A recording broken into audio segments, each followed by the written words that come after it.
Assalamualaikum warahmatullahi wabarakatuh. Kembali lagi dengan Bu Desi dalam pelajaran Bahasa Indonesia. Materi untuk hari ini yaitu menyajikan secara lisan atau tulis teks deskripsi. Nah, tujuan pembelajaran dalam materi ini yaitu yang pertama, dapat menentukan ide penulisan teks deskripsi dengan tepat. Yang kedua, menyusun kerangka penulisan teks deskripsi dengan tepat. Dan yang ketiga, menyajikan secara lisan atau tulis teks deskripsi.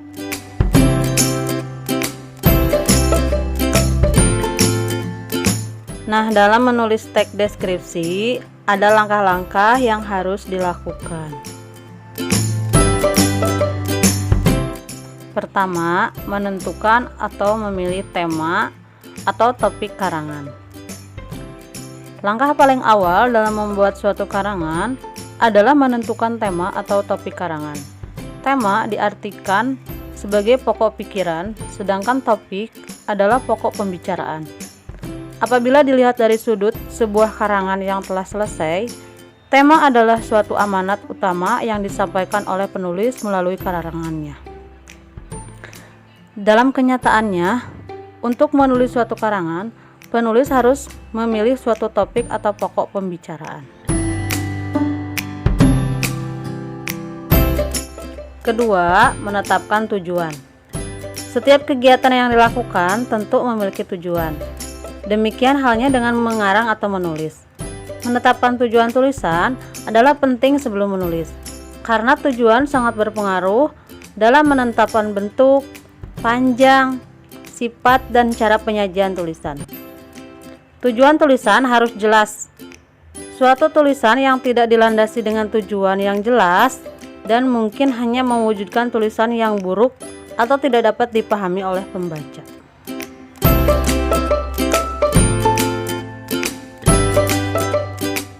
Ketiga, mengumpulkan informasi atau bahan. Untuk mencapai tujuan yang telah ditetapkan, perlu mencari bahan berupa keterangan-keterangan yang berhubungan dengan topik tersebut. Kegiatan mengumpulkan bahan dapat dilakukan dengan cara observasi atau mengadakan pengamatan terhadap suatu proses atau keinginan sesuatu yang diperlukan dan akan dijadikan sebagai sumber penulisan.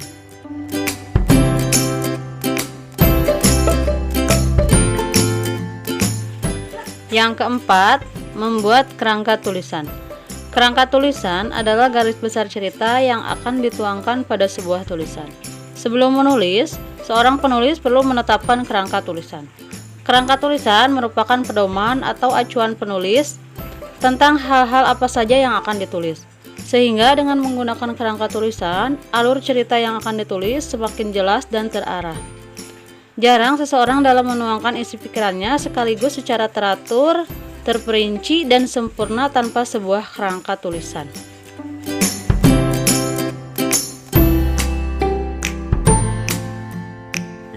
Nah, yang terakhir, yang kelima, yaitu mengembangkan kerangka karangan.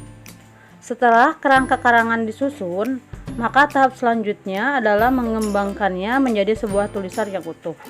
Pengembangan kerangka karangan dilakukan satu persatu. Dalam penulisan atau pengembangan kerangka karangan, ada beberapa unsur yang harus diperhatikan, dan unsur-unsur tersebut merupakan penilaian baik tidaknya hasil karangan yang dibuat.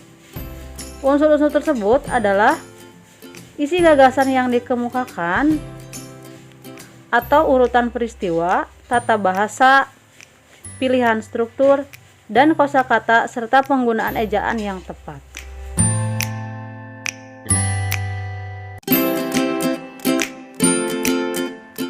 Nah, anak-anak, ini adalah contoh kerangka tulisan sederhana. Misalnya, ibu akan menulis teks deskripsi tentang Pantai Parangtritis. Sebagai kota wisata Yogyakarta, pemandangannya sangat memesona, bisa melihat matahari terbenam, banyak wisatawan, lalu adanya angkutan andong. Nah, setelah membuat kerangka, kemudian kita kembangkan menjadi sebuah teks deskripsi yang memiliki paragraf yang utuh berdasarkan struktur dan kebahasaannya.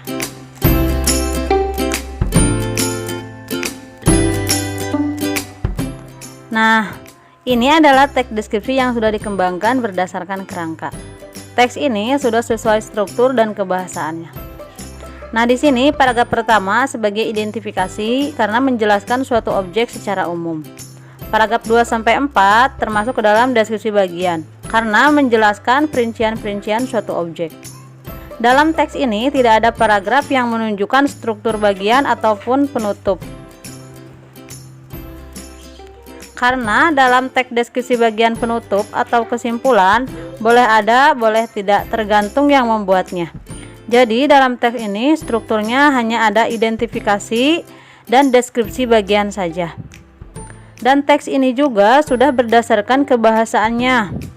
Ada kata umum, kata khusus, kata depan di dan awalan di, majas, kata dasar KVTS, penggunaan kalimat dengan penggunaan panca indera. Nah, itu Ibu udah ditandai ya, jadi kalian bisa baca sendiri. Oke, jangan males membacanya ya.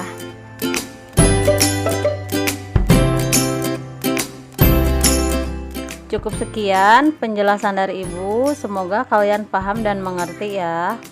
Terima kasih. Wassalamualaikum warahmatullahi wabarakatuh.